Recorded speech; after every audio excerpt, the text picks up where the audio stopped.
호주 킨들랜드 케즈언즈에서 거주하고 있던 클라우스는 전기 기술자로 근무하다 나이가 60이 넘자 일을 그만두고 반평생을 같이 할 여성을 찾아보기로 했습니다. 2004년 그는 우연히 알게 된 국제 결혼 사이트에 회원 가입을 한 후 선호하는 여성 스타일과 국적, 신체 조건 등을 자세히 적어보냈는데 중국 여성과 태국 여성 등에 유난히 호기심이 많았습니다. 유럽 여성들이 남성미가 강하다면 아시아 여성들은 남편에 순종하고 잘 따른다는 생각이 강해서인지 그는 조사서에 1순위를 중국인 여성이라 적었고 2순위를 태국인 여성이라 적었습니다. 그러던 2005년 어느 날 모든 조건이 자신과 맞는다며 연락을 보낸 여성이 있었는데 그녀는 바로 조리핑이라는 여성이었습니다. 대화를 시작한 지는 3개월을 넘어가고 있었지만 알면 알수록 그녀에 대한 호기심이 커져만 가던 그는 보고 싶어 참을 수 없다며 직접 중국 상하이로 비행기를 타고 떠났습니다.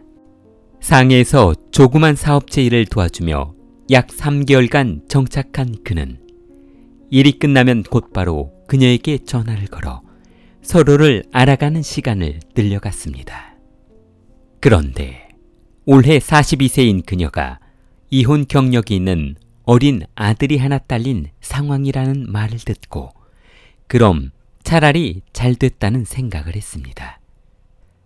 클라우스도 나이가 많아 70세를 바라보고 있었기 때문에 더 이상 미룰 곳이 없었던 그는 조리핑과 결혼을 약속하고 영어 학원에 등록시켜 도착 즉시 호주 생활에 빨리 적응하도록 했습니다.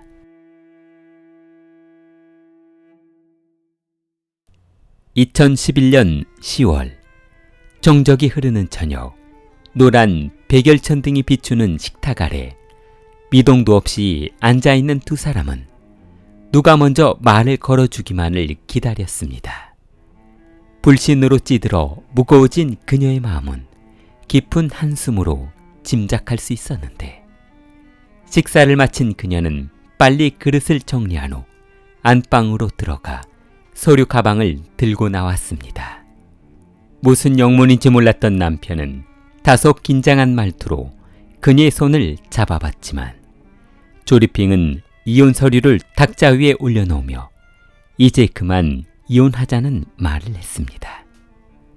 그녀를 물끄러미 바라보던 클라우스는 얼어붙은 손으로 서류를 밀치며 자리에서 벌떡 일어나 식탁을 내려쳤습니다. 내가 너를 중국에서 어떻게 데려왔는데 고작 나를 대하는 태도가 이게 뭐야?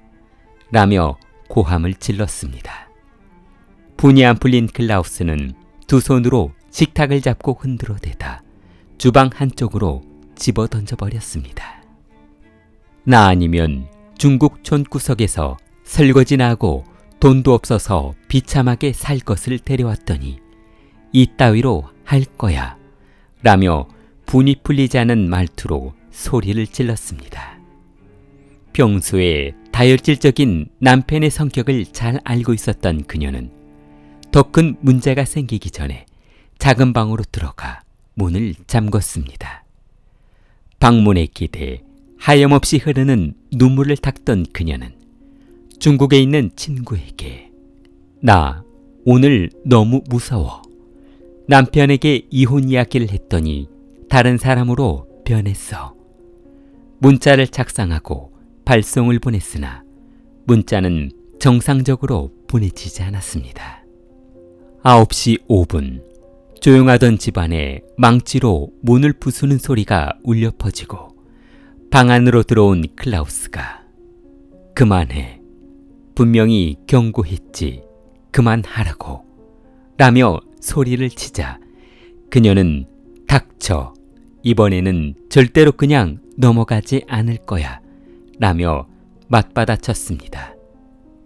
잠시 후 유리창 깨지는 소리가 골목에 울려 퍼지자 하루도 조용할 날이 없었던 집에 무슨 일이 벌어지는구나 하며 구경을 하고 있었는데 잠시 후 커다란 물건이 쓰러지는 소리가 쿵 하고 나더니 싸움을 멈추고 커튼이 닫혔습니다. 얼마 후 중국에서 기자로 일하고 있던 그녀 친구가 조리핑에게 일주일 동안 안부차 전화를 했으나 연락이 되지 않아 호주로 찾아갔습니다. 그러나 조리핑의 집에는 남편만 있을 뿐 친구는 보이지 않아 혹시 친구는 언제 돌아오냐고 물었더니 남편은 아내가 얼마 전 혼자 짐을 챙기더니 여행을 간다며 떠난 뒤로 연락이 안 돼 자신도 기다리고 있다고 했습니다. 그런데 자신과 절친인 조리핑이 만약 여행을 간다면 자신에게 말도 하지 않고 떠나지 않았을 것이라는 생각이 들었던 그녀는 클라우스의 행동이 의심스러워 경찰에 신고했습니다. 현장에 도착한 경찰은 그녀의 핸드폰 통화 기록과 위치 추적을 해봤는데 집에서 실종 신고가 접수된 날 약 17분 정도 인터넷 검색을 한 뒤 전원이 꺼진 뒤 행방을 알 수 없어 남편 클라우스에게 조리핑의 행방을 물어봤습니다. 그러자 아내는 가출이 이번이 한 번이 아니라 세 번째이기 때문에 별로 놀랄 일도 아니라고 했습니다. 클라우스의 집을 둘러보던 경찰은 차고에서 흘러나오는 아주 강력한 화학약품 냄새 때문에 숨을 쉴 수가 없었습니다. 그리고 차고 근처에 잔디들이 부분적으로 죽어 있어 분명 차고에 있는 화학약품이 잔디에 흘러들어가면서 죽은 것으로 판단했습니다. 화학약품은 하수구를 통해 흘러갔고 차고에는 빈 약품통만 남아 있었습니다. 경찰이 자신을 용의자라고 판단하고 수사를 시작하자 그는 자비로 기자들을 불러 기자회견을 했는데 아내 사진을 보여주며 혹시 주위에서 이런 여성을 봤다면 경찰에 신고해달라는 말을 했습니다. 그런데 한 가지 이상한 것은 아내가 죽었는지 살았는지도 모르는 상황에서 그는 처음부터 끝날 때까지 웃으면서 기자회견을 했는데 이는 그가 아내에게 아무런 감정이 없는 사람처럼 보였습니다.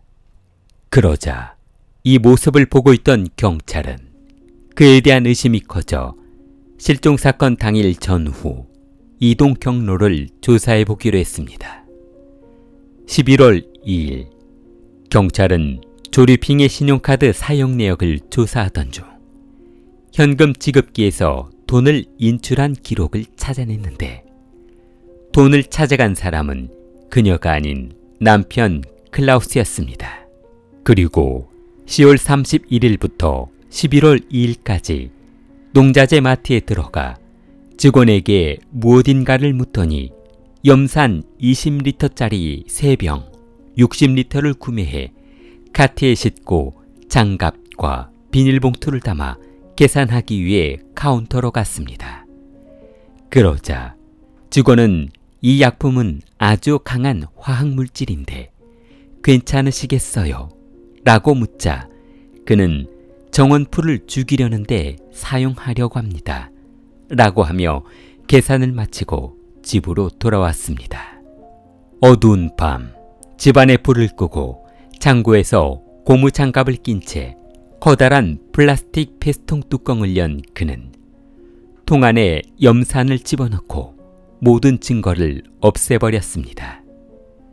경찰은 이웃들의 증언을 들어보니 10월 30일 사건 당일 클라우스의 집에서 부부싸움을 하는 비명소리로 온 마을이 시끄럽게 하더니 잠시 후 조용해졌는데 일주일 뒤 클라우스가 바퀴가 달린 큰 쓰레기통을 끌고 와 쓰레기를 가득 담은 후 버리고 가 이상한 생각을 했는데 더 이상한 것은 그 다음부터였다고 했습니다. 액체를 가득 담은 플라스틱 용기를 들고 집 외부 하수관에 서너 통을 버렸는데 그 악취는 말로 표현할 수 없었으며 건더기 같은 것들이 하수구를 막고 있었습니다. 주민은 그가 슬러지를 한 번씩 걷어내며 액체를 버려 도대체 무엇을 버리기에 저런 하얀색 거품도 나고 슬러지가 하수구 뚜껑에 막혀 있는 것인지 궁금해 다가가서 살펴봤다고 했습니다. 주민들의 증언을 듣고 있던 경찰은 그렇다면 분명 남편이 아내를 살해한 후 화학약품을 범행에 사용한 것이 틀림없다는 생각을 하고 배수관을 뜯어 슬러지를 수거해 가기로 했습니다. 11월 20일 안드레의 집 바로 앞에 있는 배수관을 뜯은 경찰관은 그 안에서 임플란트 치아 6개를 발견했는데 이것들은 그녀가 중국 생활 중 치료받은 임플란트와 동일한 상품이었습니다. 경찰은 DNA 검사 결과 이것만으로도 남편의 혐의를 입증하는데 충분하다고 생각했지만 더 많은 증거를 확보하기 위해 사람처럼 플라스틱 통에 염산 60리터를 넣고 돼지고기를 가득 채운 뒤 하루 종일 흔들어 봤습니다. 그러자 돼지고기는 완전히 용해되어 형체를 알아볼 수 없을 정도의 액체로 변해 이 실험만 보아도 경찰이 조리핑의 증거를 찾는다 해도 법원에서 증거로 채택해 줄지 의문이었습니다. 그러나 하수구에는 그가 서둘러 버리는 바람에 채 용해되지 않은 덩어리들이 남아 있었고 추가로 4개의 임플란트 치아가 발견되었습니다. 경찰은 클라우스를 검거하고 조사실로 끌고 가 취조를 시작했으나 그는 아내의 죽음과 자신은 무관한 일이라며 범행을 부인했습니다. 클라우스는 원래 독일인이었으나 25세에 처음 결혼한 아내와 독일에서 호주 퀸즐랜드로 이사를 해 행복한 삶을 살았습니다. 도시가 워낙 유명한 관광지였기 때문에 그곳에서 정착하면서 아들도 키우며 인생을 즐기고 살았습니다. 그런데 그에게 시련이 닥친 것은 2005년 아내가 사망하면서부터 시작이 되었는데 어머니 없이 자란 아들이 아버지에게 반항하는 시기가 길어지면서 아들은 외할머니와 살겠다며 독립해 나가버려 항상 혼자 생활을 하다 보니 그는 외로움을 달래기 위해 인터넷 채팅에 재미를 붙였습니다. 그 채팅방에서 만난 상대가 바로 조리핑이라는 중국인 여성이었습니다. 클라우스가 비행기를 타고 중국으로 넘어가면서 두 사람의 관계는 급속도로 친해졌는데 사랑이 시작되나 보다 싶었던 그 시기에 클라우스의 비자가 만료되면서 다시 호주로 돌아가야만 했습니다. 사랑이라는 게 눈앞에 있으면 달콤하고 행복하지만 또 떨어져 있으면 어떻게 될지 모르기 때문에 그는 조리핑을 설득해 같이 호주로 들어가기로 했습니다. 그녀는 급하게 호주로 들어가게 되면서 3개월짜리 단기 관광 비자를 신청해 머물렀는데 그 사이에 클라우스는 모든 결혼식에 필요한 서류를 준비해 법원에 제출해 두었습니다. 자오핑이 자신과 결혼한다면 모든 재산을 그녀에게 상속해 줄 것이며 이것으로 그녀에 대한 사랑을 증명할 것이다 라고 했습니다. 그의 노력으로 자오핑은 마음의 문을 열고 2006년 11월 26일 혼인신고를 마쳤습니다. 그러나 막상 결혼식을 마치고 혼인신고를 끝내자 그는 유언장 내용을 완전히 뒤집는 일이 벌어지고 말았습니다. 클라우스의 친구가 집에 놀러 오더니 중국인 여성들이 왜 호주 남성과 결혼하고 싶은지 이유를 아느냐, 그리고 그 결혼이 과연 얼마나 지속될 수 있을 것 같느냐 라며 물었습니다. 그러자 친구는 클라우스에게 진심 담긴 충고를 해주었는데, 호주에 들어와 있는 중국인 여성 대부분은 자신이 호주 남성과 결혼한 후 영주권을 받아 가족을 모두 호주에 들어오게 하는 게 목적이며, 그 목적을 이루었을 때는 이혼 확률이 상당히 높아질 것이라는 말을 해주었습니다. 이 말을 듣고 있던 클라우스는 그렇다면 결혼 전 작성했던 유언장 내용이 자신에게 독이 될 수도 있다는 생각을 하고 유언장 내용을 바꾸기로 마음먹었습니다. 아내에게 재산을 상속해주는 조건을 결혼 생활이 5년 이상, 10년이 지속돼야 가능하다고 모든 내용을 수정해버렸습니다. 클라우스는 그녀가 호주 생활에 빨리 적응할 수 있도록 중국인이 다니는 영어 학원에 등록도 해주고 영주권을 취득하게 하고 중국인 모임에 참가하도록 했습니다. 2009년 8월, 클라우스는 기존에 혼자 살던 집을 팔고 두 사람이 함께 살 주차장이 딸린 새로운 집을 마련했습니다.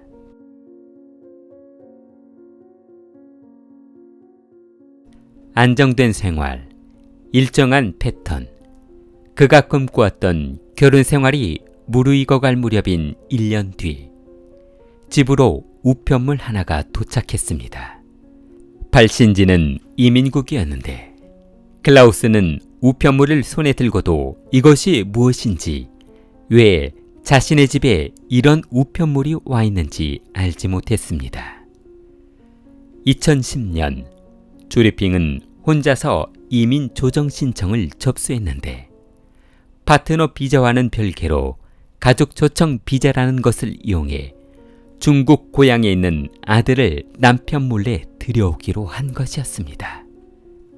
만약 그녀가 중국에 있는 아들을 데려온다면 지금 호주에 있는 클라우스의 친자식도 만나지 않고 있는 판에 의붓 자식을 들여온다면 남편이 허락해주지 않을 것이 뻔했기 때문이었습니다. 자신도 이미 호주 영주권이 있기 때문에 남편의 보증인이 필요 없어 단독으로 서류를 접수해 2011년 10월 초 그녀는 아들의 비자를 승인받고 일정을 잡아 아들과 여행을 다니기로 했습니다.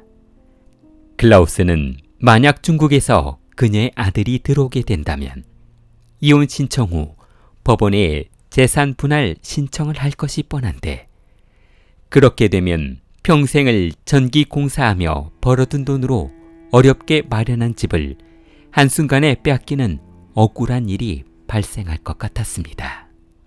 클라우스는 문득 결혼 전 친구가 말해줬던 경고가 떠올랐는데 순서 하나 틀리지 않고 정확히 맞아떨어지는 모습에 소름이 돋았습니다.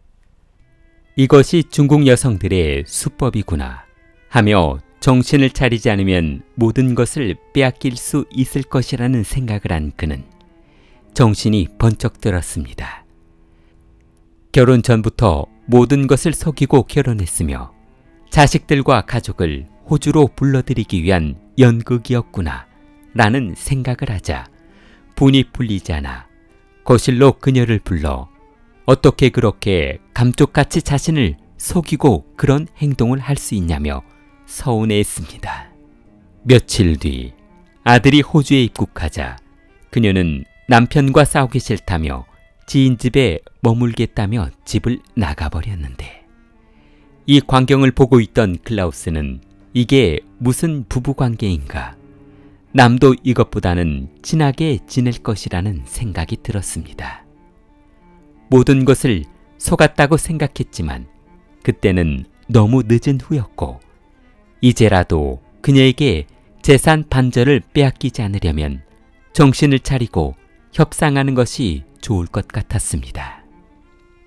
2011년 10월 말, 클라우스는 이미 집을 자신 명의로 바꿔두었고 통장에 있던 잔액을 다른 곳으로 옮겨 재산이 없는 것처럼 만든 후 그녀를 집으로 불렀습니다.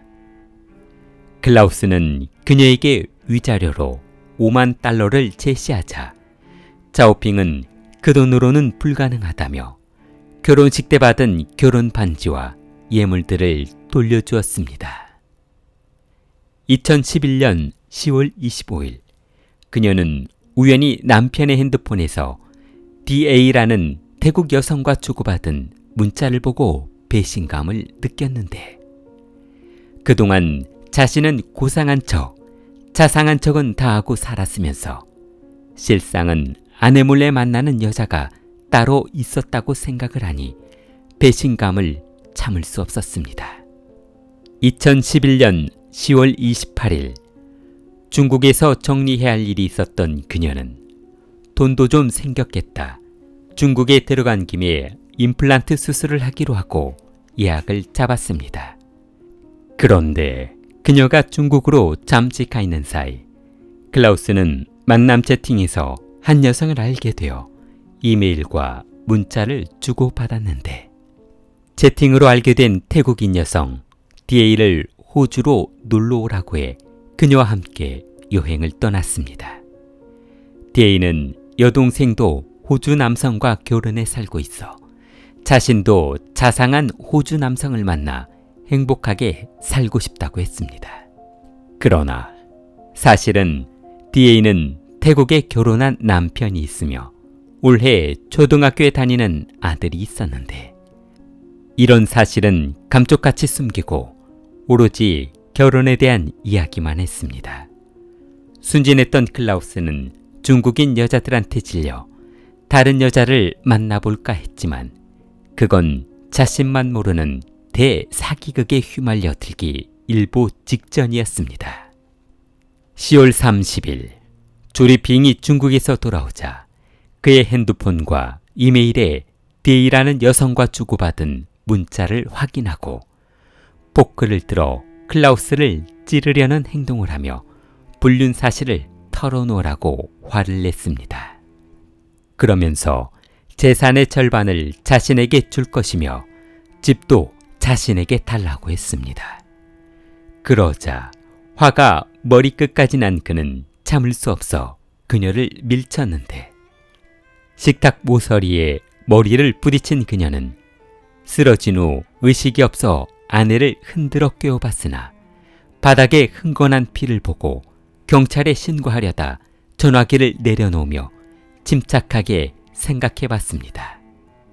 이대로 경찰서에 전화를 하면 과연 실수로 밀쳐서 아내가 사망했다는 것을 믿을 것인가 하는 고민에 빠져있는 순간 그는 농자재 마트로 가 염산 60리터를 구매해 증거를 없애기로 했습니다. 그러나 경찰은 그녀가 사망한 후 곧바로 현금 지급기에서 돈이 인출된 점 그리고 염산을 구매한 기록을 바탕으로 남편의 범행을 확신하고 그를 검거했습니다. 경찰이 제시한 증거를 보고 모든 범행을 인정한 그는 재판 과정에서 아내를 살해할 의도는 없었고 우발적인 범행이었다며 선처를 부탁했습니다.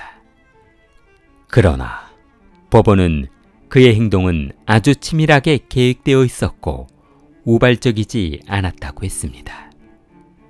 검사는 클라우스가 만약 그녀와 이혼하면 재산의 절반을 잃게 된다는 두려움에 재산을 지키기 위해선 어쩔 수 없는 선택을 한 것으로 보인다고 했습니다.